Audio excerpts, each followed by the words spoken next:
ஒரே வீடியோவில் 4 ட்ரிக் இன்ஸ்டாகிராமில் ஏதாச்சும் புதுசாக கற்றுக்க கனிஷ் மேக்ஸை ஃபாலோ பண்ணி வச்சுக்கோங்க. எனக்குமே மோட்டிவேஷனாக இருக்கும். இந்த மாதிரி வரதை வந்து நம்ம வந்து ஃபாஸ்ட்டாக சால்வ் பண்ணலாம் ஒரு 2 செகண்ட்ஸில். இந்த மாதிரி மல்டிபிள் இருந்துச்சு அப்படின்னா மேலே அப்படியே மல்டிபிள் பண்ணுங்கள். 2 4s are 8. இந்த மாதிரி கீழே அப்படியே மல்டிபிள் பண்ணுங்கள். 8 5s are 15. டிவைடு வந்துச்சுன்னா இந்த கிராஸில் வந்து மல்டிபிள் பண்ணுங்கள். 5 into 2 10. அதுக்கப்புறம் கீழே உள்ள நம்பருக்கு இந்த கிராஸில் மல்டிபிள் பண்ணுங்கள். 12. இப்போ ப்ளஸ் வந்துச்சு அப்படின்னா 3 into 5 15 மல்டிபிள் பண்ணிட்டு அகைன் இந்த கிராஸில் 5 2s are 10, அகைன் இந்த கிராஸில் 4 3s are 12, அப்படியே ஆட் பண்ணிடுங்க. 10 + 12 22.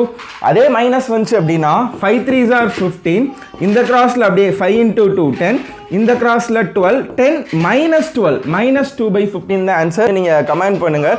டெய்லியுமே உங்களுக்கு கனிஷ் மேக்ஸ் ஆப்பில் வந்து நிறையா வீடியோஸ் வந்து அப்லோட் ஆகிட்டு இருக்கும். டாப்பிக்கில் நீங்கள் ரயில்வே டிஎன்பிஎஸ்சி எஸ்எஸ்சி பிளேஸ்மெண்ட்டுக்குலாம் நீங்கள் ஆப்டி லேர்ன் பண்ணணும் அப்படின்னா நம்ம கோர்ஸ் அக்சஸ் பண்ணிக்கோங்க. Kanish maths play store app. Thank you. Video பிடிச்சிருச்சு அப்படின்னா எனக்கு ஒரு லைக் மட்டும் பண்ணிவிட்டு கமெண்ட் பாக்ஸில் ஹாட் இன் சிம்பிள் போடுங்க, நானும் போட்டுவிட்றேன்.